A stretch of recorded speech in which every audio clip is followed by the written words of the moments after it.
Bismillahirrahmanirrahim. Alhamdulillah. Assalatu wassalamu ala rasulillah wa ala alihi wa sahbihi wa man tabi'a hudahu ila yaumil qiyamah, amma ba'd. Insyaallah pada kesempatan kali ini kita akan membahas tentang al-hamazat, yaitu hamzah-hamzah. Tapi sebelumnya harus kita ketahui bersama dulu bahwa hamzah itu berbeda dengan alif. Apa saja perbedaannya? Yang pertama dari segi posisinya. Hamzah posisinya bisa berada di awal, di tengah, dan juga di akhir. Sementara untuk alif, dia posisinya hanya di tengah dan di akhir saja. Kemudian yang kedua, dari segi menerima harokat dan juga sukunnya. Hamzah dia bisa berharokat, bisa juga sukun. Sementara untuk alif selamanya sukun. Nah, fokus kita adalah pembahasan tentang hamzah. Hamzah dari posisinya dia terbagi menjadi tiga. Satu, ada hamzah di awal kalimat. Yang kedua, ada hamzah yang di tengah kalimat. Dan yang ketiga, ada hamzah yang di akhir kalimat. Nah, fokus kita selanjutnya adalah hamzah yang berada di awal kalimat. Hamzah yang berada di awal kalimat dia terbagi dua. Satu, ada hamzah wasol, yang kedua ada hamzah qata'. Sementara untuk hamzah di tengah kalimat dan di akhir kalimat, penulisannya itu terbagi menjadi empat. Satu, ada hamzah yang ditulis di atas alif. Kedua, ada hamzah yang ditulis di atas namroh atau iya. Yang ketiga, ada hamzah yang ditulis di atas wawu. Dan yang terakhir ada hamzah yang ditulisnya mandiri.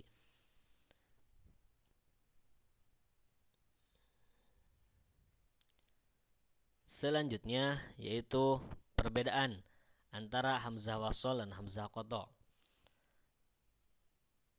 Apa saja perbedaannya? Yang pertama, dalam penulisannya. Hamzah wasol tidak memakai tanda qat'i atau kepala hamzah. Sementara hamzah qata' dalam penulisannya harus memakai tanda qat'i atau kepala hamzah, baik di atas atau di bawahnya, tergantung harokatnya.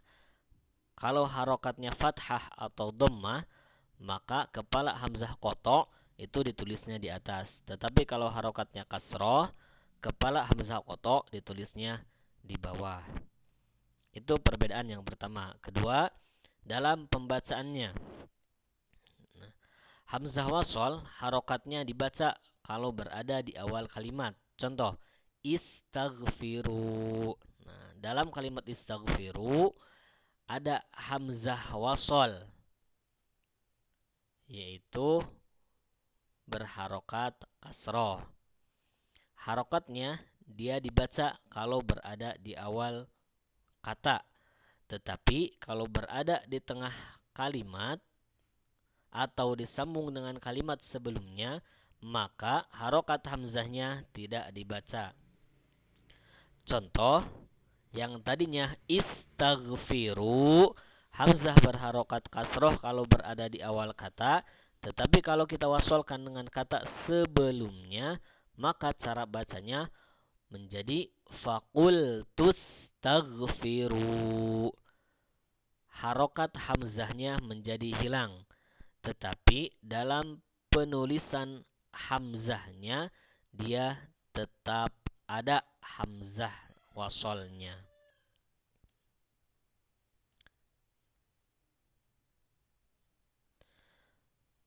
Sementara untuk hamzah qata' harokatnya tetap dibaca dalam keadaan apapun, baik di awal maupun di tengah kalimat. Contoh ketika di awal, idza jaa nasrullahi. Nah, kalimat idza diawali dengan hamzah dan hamzah di sana adalah hamzah qata'. Dalam pembacaannya harokat hamzah dibaca. Bagaimana kalau idza jaa ini kita wasol dengan kalimat sebelumnya? Nah, maka apabila berada di tengah seperti diwasol dengan bismillah, maka hamzahnya tetap dibaca. Contoh, Bismillahirrahmanirrahim. Idza jaa nasrullahi. Ketika diwasal dengan basmalah, maka idza harokat hamzahnya tetap dibaca karena dia termasuk ke dalam hamzah qata'. Berbeda dengan hamzah wasol, ketika diwasol dengan kata sebelumnya, maka harokat hamzahnya menjadi hilang, tetapi penulisan hamzahnya tetap ada. Nah, selanjutnya kita akan bahas tentang hamzah wasol dari definisinya. Hamzah wasol adalah hamzah zaidah atau tambahan sebagai perantara atau penyambung untuk mengucapkan huruf mati atau sukun setelahnya. Contoh, kalimat unsur. Kalau tanpa hamzah, maka dia diawali dengan nun sukun dan itu menyulitkan dalam pembacaan, sehingga didatangkanlah hamzah wasol untuk mempermudah membacanya, sehingga dibacanya unsur.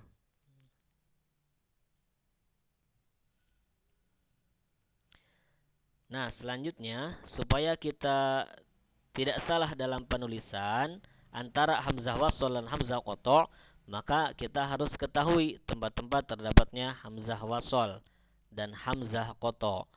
Tapi yang akan kita fokuskan di sini adalah bagian pertama ini tentang tempat-tempat terdapatnya hamzah wasol.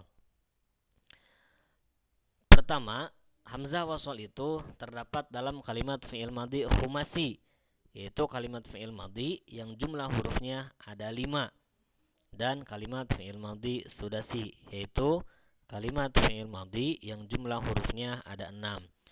Contoh kalimat fi'il madhi khumasi adalah kalimat istama'a. Nah, kita hitung hurufnya: 1 hamzah, 2 sin, 3 ta, 4 mim, 5 ain. Nah, maka istama'a ini disebut sebagai kalimat fi'il madhi khumasi karena dia adalah kalimat fi'il madhi yang jumlah hurufnya ada 5. Dalam penulisannya menggunakan hamzah wasol, yaitu tidak memakai kepala hamzah di atas atau di bawahnya. Dan juga dalam kalimat fi'il madhi sudasi, yaitu kalimat fi'il madhi yang jumlah hurufnya ada 6. Contoh, istakhroja, 1 hamzah, 2 sin, 3 ta, 4 kho, 5 ro, 6 jim. Dalam penulisan kalimat istakhroja, hamzahnya tidak memakai kepala hamzah karena dia termasuk ke dalam kategori hamzah wasol. Kemudian yang kedua, dalam kalimat masdar khumasi dan masdar sudasi, yaitu kalimat masdar yang berasal dari kata fi'il madhi yang jumlah hurufnya ada 5 dan kalimat masdar yang berasal dari kalimat fi'il madhi yang jumlah hurufnya ada 6. Contoh, istima'an, itu adalah kalimat masdar khumasi. Kenapa disebut sebagai masdar khumasi? Karena dia adalah kalimat masdar yang berasal dari kata fi'il madhi yang jumlah hurufnya ada 5. Contoh kedua, istikhrojan, dia termasuk ke dalam masdar sudasi karena dia adalah kalimat masdar yang berasal dari kata fi'il madhi yang jumlah hurufnya ada 6. Nah, perlu kita ingat bersama bahwa penyebutan sulasi, khumasi, dan sudasi itu bersumber dari jumlah huruf yang terdapat pada kata dasarnya atau fi'il madhinya.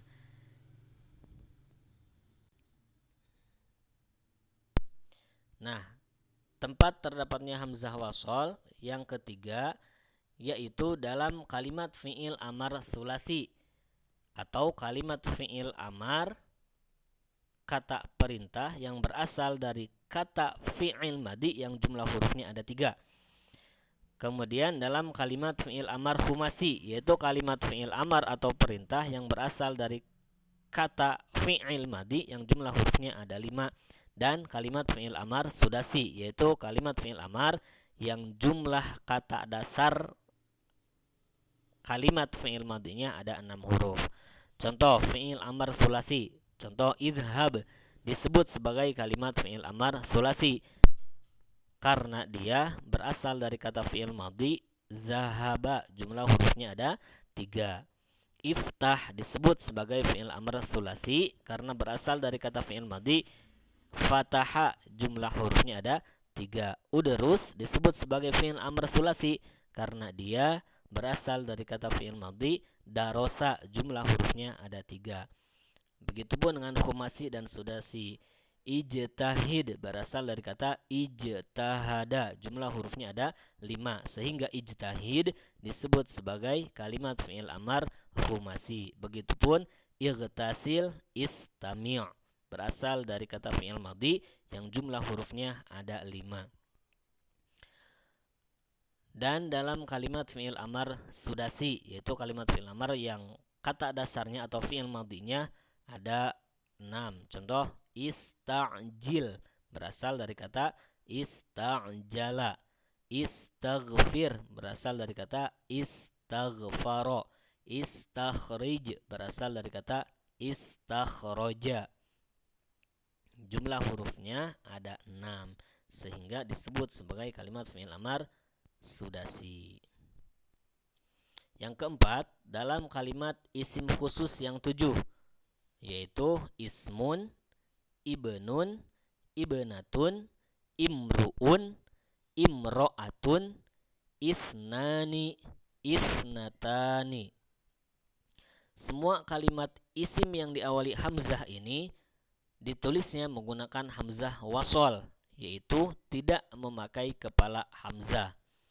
Tetapi kalau ada kalimat isim di luar isim yang 7, maka dia ditulis menggunakan hamzah qata'. Contoh Ahmadu. Nah, maka dalam penulisannya a-nya harus memakai kepala hamzah karena dia termasuk ke dalam kalimat isim tetapi bukan kategori isim yang khusus yang 7. Kemudian tempat terdapatnya hamzah wasol selanjutnya adalah dalam setiap kalimat yang diawali dengan huruf al. Contoh ad-darsu, al-baitu, al-masjidu. Nah, setiap kata yang diawali dengan al, dia tidak boleh memakai kepala hamzah baik di awal, di atas ataupun di bawahnya. Nah, itu pembahasan kita tentang hamzah wasol. Mudah-mudahan bisa difahami bersama. Kalau ada yang belum paham, boleh silakan komen di bawah. Kita diskusi. Alhamdulillahirabbil alamin. Wallahul muwaffiq ila aqwamit thoriq. Wassalamualaikum warahmatullahi wabarakatuh.